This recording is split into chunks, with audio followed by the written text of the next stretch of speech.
שלום אפרת. היי. אפרת וולף.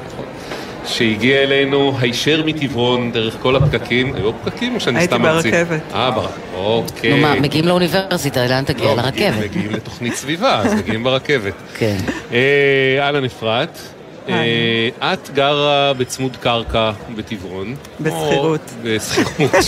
שלא תחשוב ששטח... היא חייבת שתדע. אני לא גוזלת קרקעות. ושמעת מחוץ לבית בלילה קולות שאמרת נשמעים לך? מעניינים.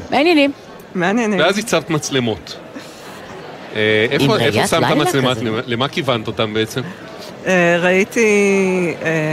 יצאתי מהבית וראיתי וצילמתי בפלאפון בהתחלה, אז ראיתי שבגינה יש עץ שמת, וסביבו הם התלהבו ורצו לחפור בקרקע. מי זה הם? הם הגיריות והדורבנים. גיריות? גיריות מצויות. זה אלה עם הפס הלבן הרחב על הגב? או על החזה ועל האף? כן. הן אלה שלא מתעסקות עם חיות אחרות, ולא הארסיות שזאת גירית הדבש. מה הגודל של גירית בעצם? בערך 40 סנטימטר או 50 סנטימטר. חצי מטר. ואז גם זנב, ויש לה הרבה שומן סביב הגוף, אז אם תופסים אותה יכולה להתפתל. זה דומה ל... היא נהייתה מומחית לחיות בר. תשמע, גם לי יש הרבה שומן. אני לא יכולה להתפתל החוץ. וראיתי גם שהפכו את כלי המים שאני משאירה לחתולים, ועשו בלגן, אז כיוונתי מצלמה אחת לכלי המים, ומצלמה אחת לגינה. ובלילה הראשון כבר היה... כי סקרן אותך פשוט לראות מה קורה שם בלילה מחוץ לדלת שלה. כן, ולא רציתי להבהיל אותן, כי כשניסיתי לצלם אותן לבד בפלאפון, לא במצלמות שביל, נבהלו, ברחו, אני נבהלתי. מה זה מצלמת שביל? זאת מצלמה שקוראים לה הנטינג קאמרה, שהיא מעידה למה משתמשים בה בחול כדי לצוד. היא גם עם צבעי הסוואה. יש המון סוגים, אני קניתי את הזולה שעולה 115 שקלים באלי אקספרס. זה כל הסיפור שצריך כדי לתעד ספארי לילה מחוץ לדלת שלך. כן, לגמרי. יש גם טווח של מצלמות יותר יקרות, יותר מורכבות, שמשדרות בערף, בכל מיני שיטות. אני נצמדתי לפשוטה. מתקינת המצלמות, הולכת לישון, קמה בבוקר, ומתענגת על ה... פותחת ומה רואה? מגלה באופן מילולי וילדה חייס. שהגירית הזכר אוהב לשפוך את המים ולעשות התפנקות על המרפסת, להיכנס לכלי המים. זה אגב הסרטון, זה השרטון המנצח. הוא משכשך? הוא משכשך. הוא הופך את הזה, הוא הופך את הקערית, המים נזה, ואז הוא מורח את עצמו על הרצפה על המים. למה? הקערה פשוט קטנה מדי למידותיו? הוספתי קערה גדולה יותר, התייעצתי עם פקח שאני אשמור על הדיסקרטיות ולא אגלם מי, והוא אמר לי, שימי הרבה מים, זה בסדר, זה לא התערבות בה. את יודעת מה זה ישר? יודעת מה זה ישר מעלה לי בראש? את הספר האחרון של מאיר שלו, את גינת בר, שהוא מדבר על הגיריות ועל החומץ ועל כל והנה חומץ, איזה חומד. וכל החיות בר הקטנטנות שגרות אצלנו בגינה. אז זהו, איזה חיות חוץ וגיריות? כי גם חיות שלם גילית. אז הגיריות, ונגיד היה מפגש אחד שהוא כמו ועידת פסגה של גיריות מול דורבנים שהתווכחו. זה מה שהוציא אותי מהבית לראות מה קורה. לפני ששמתי את המצלמות, וזה המפגש בין היחידים שתיעדתי בין שני סוגי חיות בר. מה, הם ירקו קוצים והכל? הדורבנים זקרו את הקוצים, ואז הגיריות לקחו שליטה על השטח, ורוב הזמן הגיריות באות.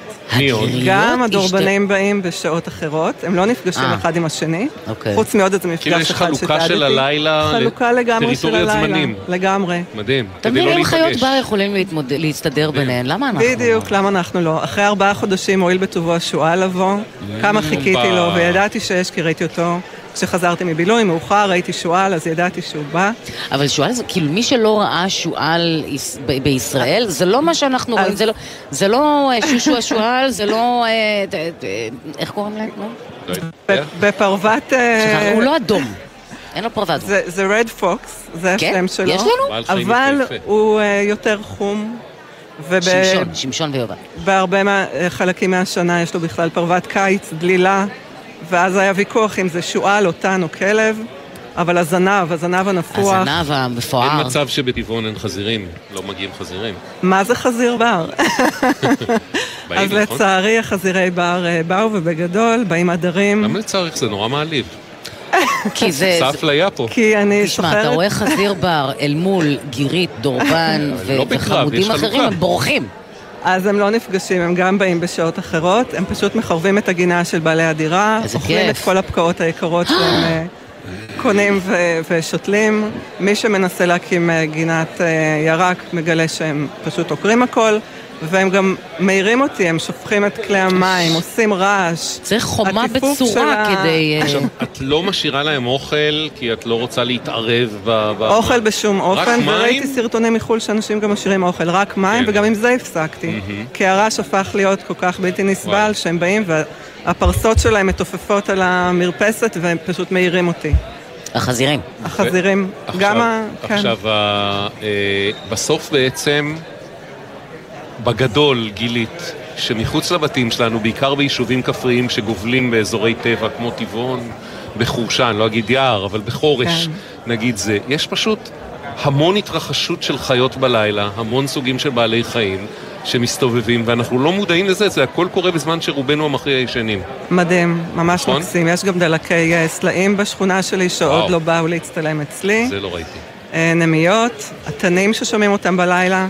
התנים מוציאים אותי מדעתי כל לילה. ועכשיו ששפכתי את כלי המים, התחלתי לצאת לשכונות שכנות, ולהציב שם את המצלמה בירידה לוואדי, לתעד את החיים בחלקים אחרים של טבעון. יואו, איפה את מעלה את כל זה? אנחנו יכולים גם לראות? מי ששומע אותנו ומתפתה, איפה הוא יכול לצפות בסרטונים? בערוץ יוטיוב, אפרת וולף באנגלית. WOLF. אתה רואה? פשוט. אפילו יש לה שם של חיית בר. מה אתה יודע? כן, זהו, סמלי כל כך. רגע, הכרת את כל החיות האלה עוד טרם צילמת או ש... את הגירית אני חייבת להודות שפעם ראשונה שפגשתי אותן בשכונה חשבתי שזאת גירית הדבש וגירשתי אותן כי החתול שלי היה חולה. פשוט חשבתי שהן יאכלו אותו ואז הבנתי. כי זה חיה שיכולה להיות טורפת. אז גירית הדבש לצערנו כנראה נכחדה מהארץ. כן.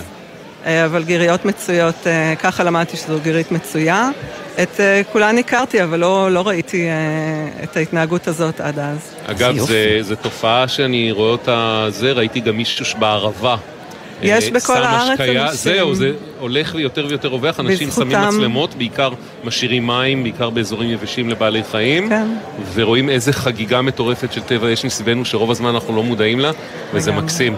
אז יאללה, תחרות ערוץ היוטיוב המצטיין, אפרת וולף, מוזמנים להיכנס. אני מאוד אשמח שאלה יהיו חיי הבר שאנחנו כן רואים, ולא רק מה שאנחנו רואים בלילה, כי מה שאני רואה בלילה בלי המצלמות זה רק את הג'וקים. כיפק. גיריות אגב, מודה שאף פעם לא פגשתי בטבע. זה היה לי ממש מעניין לראות בסרטים שלך. אנקדוטה קטנה, גדלתי בעיר, חשבתי שאני לא יכולה להירדם בלי רעש של צופרים של מכוניות ואמבולנסים, ומרגע שעברתי למקום קטן, אני לא יכולה להירדם בלי הרעש של הצרצרים והקרבטות. באמת. אפרת וולף, תודה. תמשיכי לתעד את חיי הלילה של טבעון, לא עיר, אבל מועצה בלי הפסקה.